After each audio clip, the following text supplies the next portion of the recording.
only by the government. Parts of the population do participate, but the responsibility rests on the government. And just as there were Turks who massacred Armenians, there were Turks who saved Armenians. You have to keep that in mind. The government is the one responsible, not the Turkish people as a whole. One example, the director of the Turkish Red Crescent, an area called Harpir in what is today central Turkey, he was opposed to the deportations and massacres, and he kept in his hospital several hundred Armenians. The government opposed what he's doing, but he saved as many as he could. That's a Turkish director of the Red Crescent, which is equivalent of our Western Red Cross. Let me give you a brief background of the basic chronology. At the start of World War I, there were at least 2 million Armenians in the Ottoman Empire. And they had been living on the territory, what is today Turkey, on the territory, they formed as a people between 2000 and 1000 BC. So they were natives, indigenous to that area. They had numerous 4 kingdoms, independent kingdoms and others. But by 1914, they were subjects of the Ottoman Empire.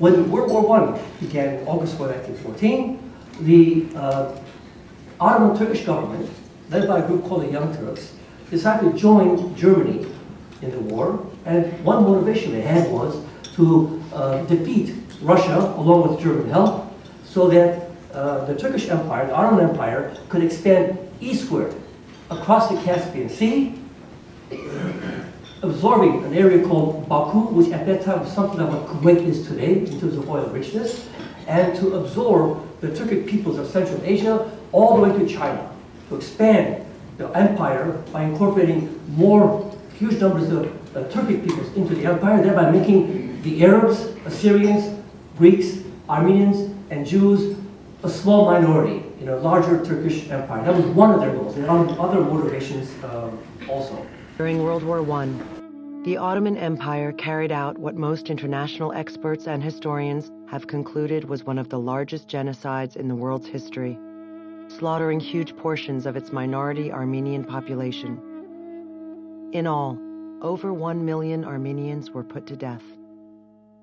To this day, Turkey denies the genocidal intent of these mass murders. My sense is that Armenians are suffering from what I would call incomplete mourning. And they can't complete that mourning process until their tragedy, their wounds, are recognized by the descendants of the people who perpetrated them. People want to know what really happened. We are fed up with all these stories, denial stories and propaganda and so on. Really, the new generation want to know what happened in 1915. How was it possible for a massacre of such epic proportions to take place? Why did it happen? And why has it remained one of the greatest untold stories of the 20th century?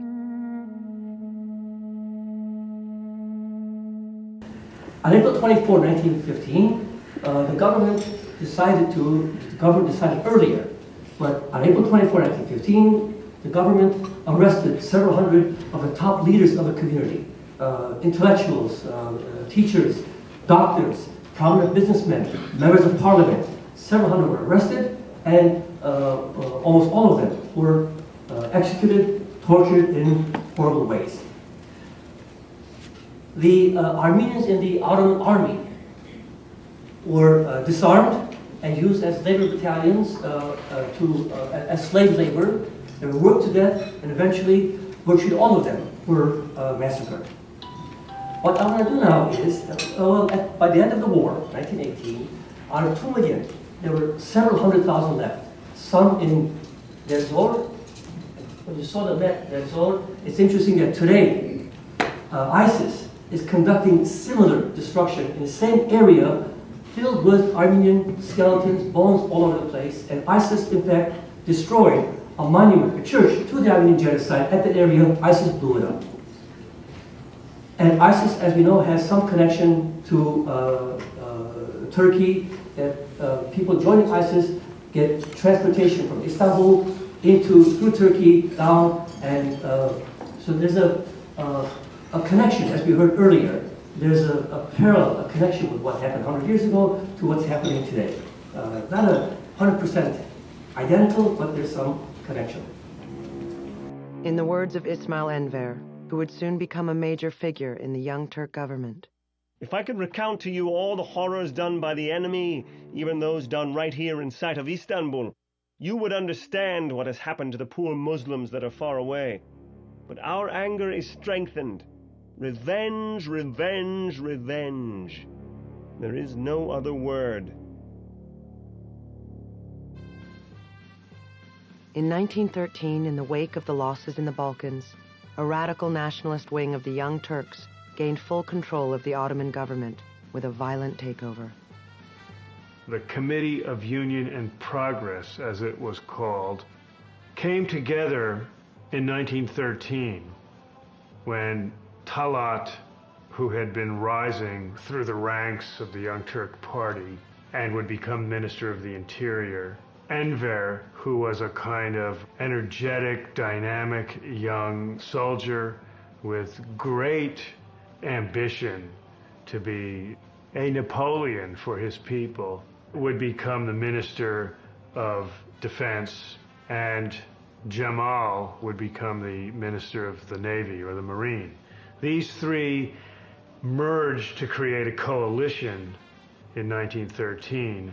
The Committee of Union and Progress, also known as the CUP, embraced an ideology of Turkish nationalism that made the creation of a Turkish homeland for Turks in Anatolia its top priority.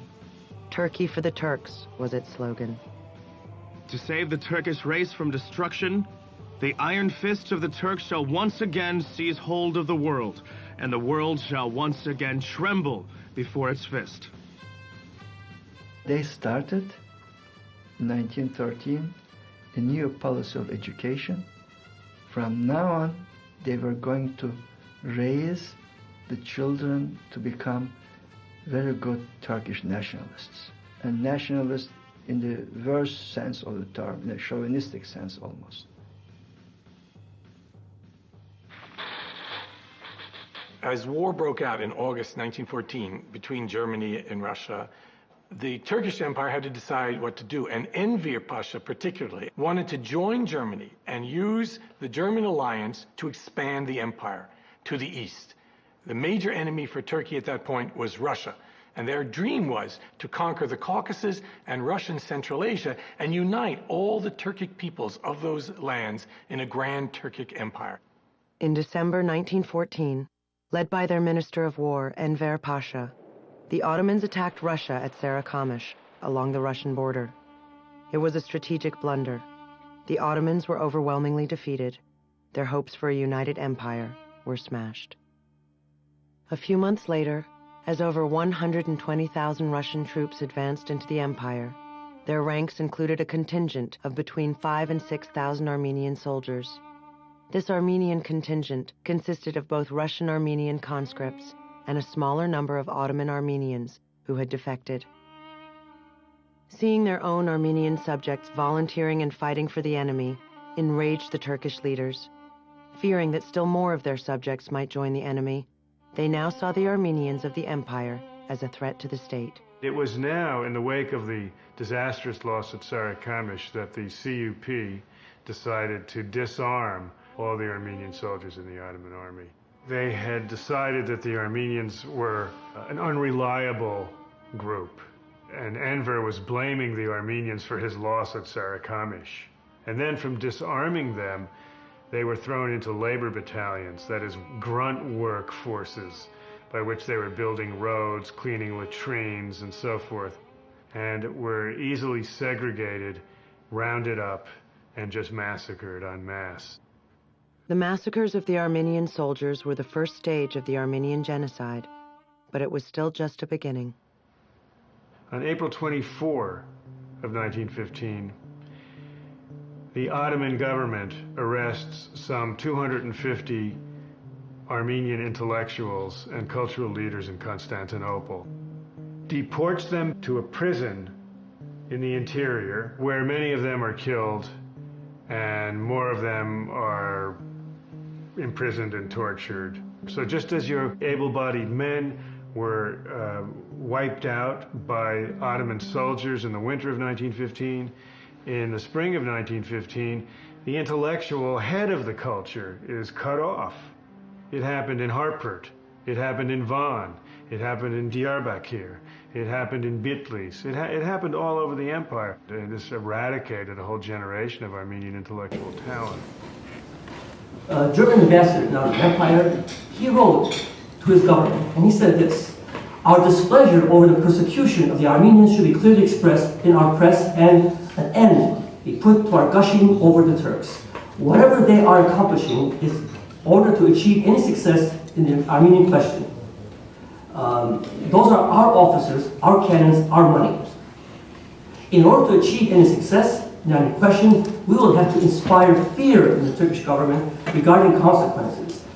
If firmer stance, if for military considerations we do not dare to confront it with firmer stance, then we will have no choice but to stand back and watch how our ally continues to massacre." The Chancellor wrote back to the ambassador and said, "The most public reprimand of an ally in the course of a war would be an act which is unprecedented in history. Our only aim is to keep Turkey on our side until the end of the war, no matter whether, as a result, the Armenians do perish or not." Thank you for your attention. Armenians were deported from all over the Ottoman Empire, but deportation was not the intended result. That was officially called exile or deportation, but in reality this was death march, because purposely the people were driven under escort, long marches in order to exhaust them. They were driven not the nearest roads possible, but they were driven over mountains and sometimes in circles in order to make them weary. They were not allowed to rest. They were not allowed to drink when they were thirsty. And in that way, of course, the weakest in such a convoy would die first, the weakest being the old people, the youngest, the babies, the children, and also the pregnant women or women giving birth during the deportation. Days wore on. We marched through mountain roads and valleys. Those who could not keep up were put out of their misery. Bodies were found strewn by the wayside.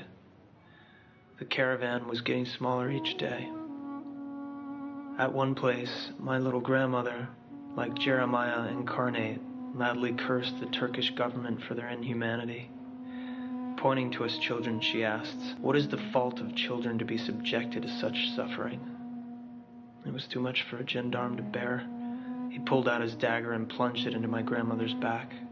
The more he plunged his dagger, the more my beloved Nana asked for heaven's curses on him and his kind. Unable to silence her with repeated dagger thrusts, the gendarme mercifully pumped some bullets into her and ended her life.